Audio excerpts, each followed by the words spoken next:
Hey, what's up everybody? This is Crystal Clear 101 with another toy review. Now, while this may not be my first Predator figure review on my channel, this will, however, be my first NECA Predator figure. And it is none other than Jundle Extraction Dutch. And let me go ahead and say I actually do like the way this particular figure looks. Now, instead of this being a clamshell packaging like other NECA figures I've reviewed, other NECA figures I've gotten, this is actually a blister card packaging. First off, from the packaging, there's the left side. It's got the big 25th anniversary. This was part of the this figure's part of the 25th anniversary run NECA did. Here's the back. Little bio right here if you want to pause that and read that. And some of the other two figures that are available for the 25th anniversary wave. Here's the one I'm reviewing right here. Nothing right there. Alright. Now, upon showing the packaging for this figure, let me go ahead and get him out and let's see how this figure himself is. Alright, now that I got Jundle Extraction Dutch out of his packaging, I gotta say that he looks equally as impressive out of his packaging as he did in his packaging. Now, let's go ahead and give a little 360-degree view of this guy.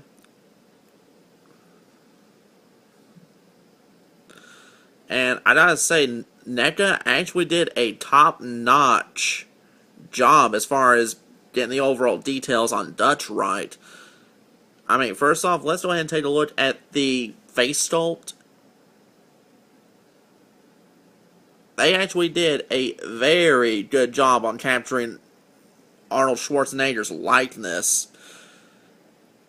And after watching Predator, let me go ahead and say that this is actually a very accurate figure for how Dutch looked just before the assault on the camp.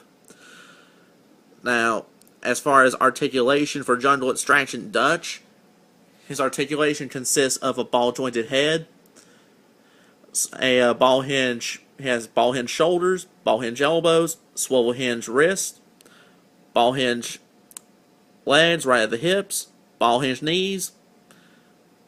I believe he's got swivel hinge feet right down here, and I believe he has a ball joint right in his midsection. So he's got some pretty decent articulation. You can have him in a number of poses. If I had any minor complaints, and I do mean minor, it's that I really can't get him to shoulder his M16 too well, as you do see him shoulder it a number of times when he assaults the camp. However, if you're going to have him armed with the M16, you're going to be having him poised with it at the hip. You gotta admit, that actually does look pretty sweet. And something else I figure I will go ahead and point out I actually do really like is that NECA did a damn good job on the finish for his M16 Grenadier. And they actually got the overall finish of this weapon accurately. Because if you remember, especially around the top part of his heat guard right up here, how there was a lot of the finish just gone, how it was just silver. Well, they actually applied that to various parts of his weapon, his primary weapon, and I gotta admit, this actually makes it look a fair bit more authentic when you see it like that. So far, I have nothing but a thumbs up for this figure. Weapons and accessories for Jundle Extraction Dutch include an M16 Grenadier, a removable two-tone Desert Eagle pistol, a removable machete from its sheath, and a removable combat knife from its sheath. So, the question is Jundle Extraction Dutch worth the $17.99 that he retails for? And my verdict, absolutely. If you are a fan of Predator, if you are a fan of Arnold Schwarzenegger, do not skip out on this guy. He bears a great likeness. He bears Arnold Schwarzenegger's likeness very well. On top of that, he does come with a plethora of accessories, especially for a NECA figure. and on top of that, he's got great articulation, and he just looks great to boot. So if you're a fan of Predator or Arnold Schwarzenegger, get him. Do not skip out on him. He is well worth adding to either collection. But that's going to wrap up my review on NECA's Jungle Extraction Dutch for the Predator 25th Anniversary line. Be sure to rate, comment, and subscribe.